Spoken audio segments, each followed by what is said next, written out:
जैसे ही चांद ने पुरानी जर्जर हवेली पर एक भयानक चमक बिखेरी, सारा को अपनी रीढ़ में एक कंपी महसूस हुई।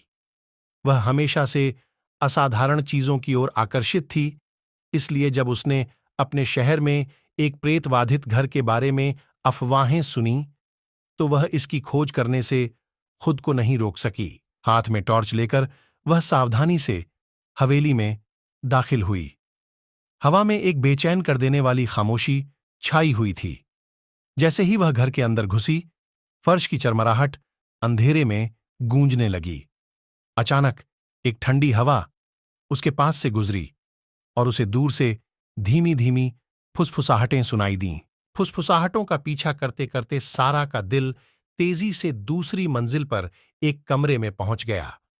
दरवाजा थोड़ा सा खुला हुआ था और उसने उसे धीरे से धक्का देकर खोल दिया। अंदर उसने एक भूतिया आकृति देखी।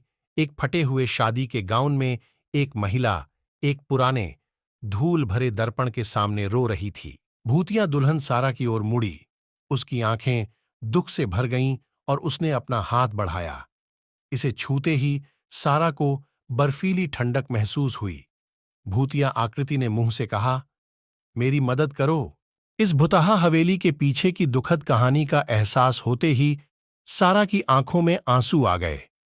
दुल्हन का प्यार खो गया था और वह इस दुनिया में फंस गई थी और अपना अंत तलाश रही थी। मदद करने के लिए दृढ़ संकल्पित सारा ने हवेली के इतिहास पर शोध करने में कई सप्ताह बिताए और एक छिपी हुई डायरी का पता लगाया, जिससे पता चला कि दुल्हन का सच्चा प्यार एक दुखद दुर्घटना में नष्ट हो गया था।